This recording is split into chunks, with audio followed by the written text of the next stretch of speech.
Hello everyone. Today we're going to make one of my favorite desserts, apple tart, Tarte aux Pommes.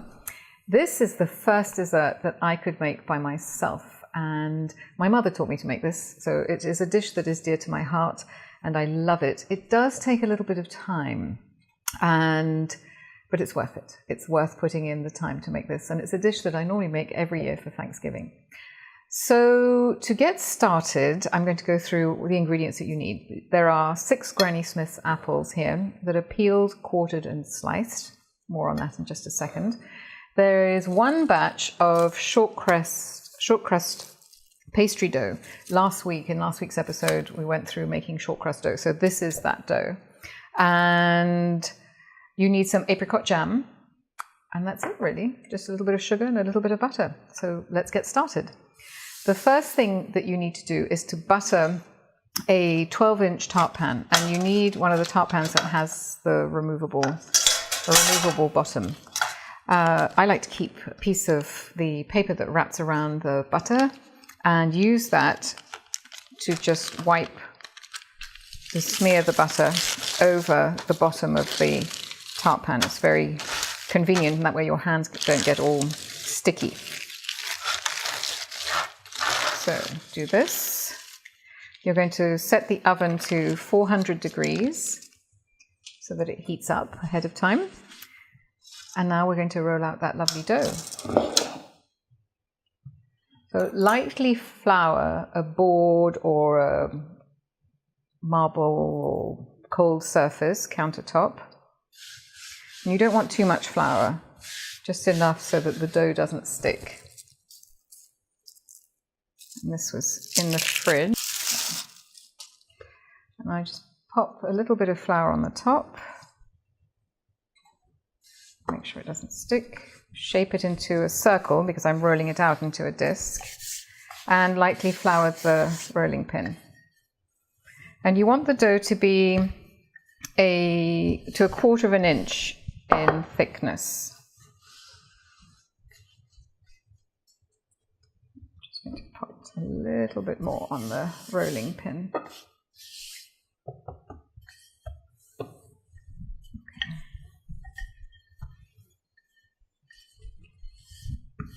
And what I do is then take the pan and just put it over the top just to see how much more I need to roll out so that it reaches the right size. This is a very forgiving dough, which is great.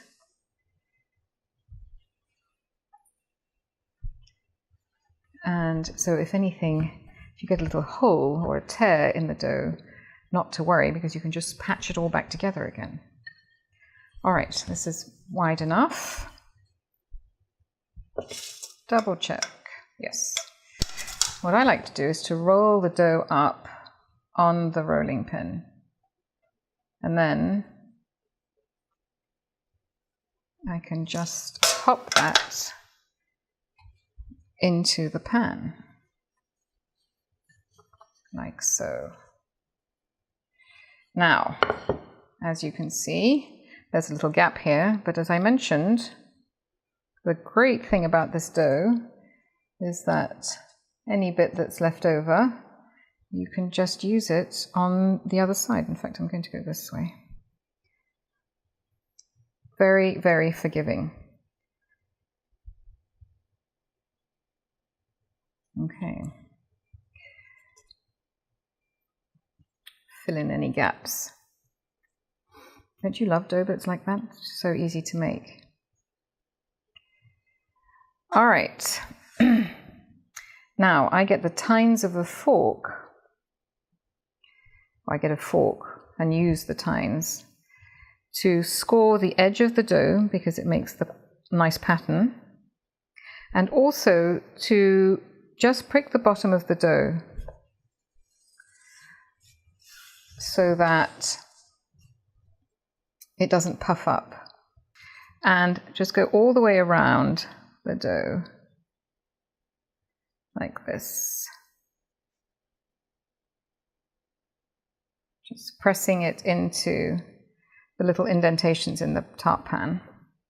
You get this very nice fluted pattern when the tart is cooked.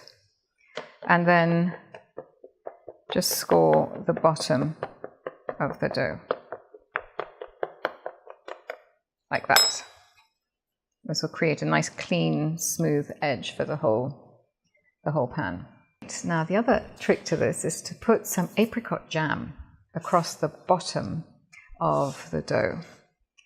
And here I'm just going to spoon, it's about 3 or 4 tablespoons of apricot jam across the bottom of the dough, like so. I want just a nice thin layer. This dessert doesn't have a lot of sugar in it, and the jam adds just as a little extra layer of sweetness, but not overly sugary, if that makes sense. Okay, so the next thing is to put in all the apples. Now, this takes probably 10 minutes to do, so take your time. A quick word on preparing the apples. These are 6 Granny Smith's apples. I've put some lemon juice over the top, and they're peeled and then quartered. Take out, obviously, the core, and then you want to cut them in thin slices. And I like to do this just with a paring knife. I do it this way. If you feel more comfortable doing it on the cutting board and cutting it like this, that's fine. That's fine too. You want to try and get these as thin as you possibly can. So it does take a little bit of preparation, but wait till you see the end result. Okay, do the last one, and then we're going to start arranging them on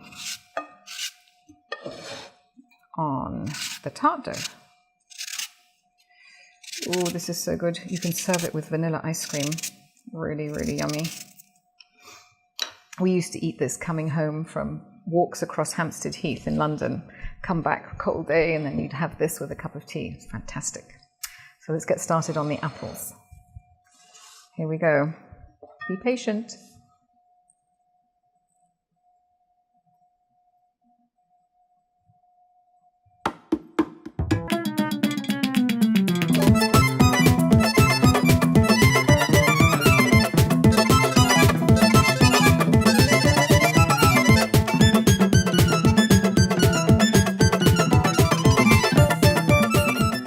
So once you finish putting in all the apples into this rosette pattern, you might have a few gaps, and you need to fill those in because as the apples cook, they shrink a little and it would accentuate the gap. So I just check as I'm going around, and if I find a gap, I pop all the extra bits in. You really want the apples to be packed tightly into this, and it's worth taking the extra minute or two just to make sure that all those little bits are filled in. Then, once you've filled in all the little gaps, you can sprinkle it with a little bit of sugar and dot it with just a few slices, not even slices, just little pieces of butter. And this helps everything caramelize on the top and look golden brown. Really lovely. There we go. All right, maybe a tablespoon of sugar over the whole thing. Maximum, really. Just a light coat, light part. No, I don't think it's even going to be a tablespoon. Less than that. There. And then the butter, just a few dots of butter on top. And then about 10 minutes before you'd be taking your tart out of the oven, I get a little bit of extra apricot jam and just brush it over the top of the tart. It helps turn the tart into this golden brown color.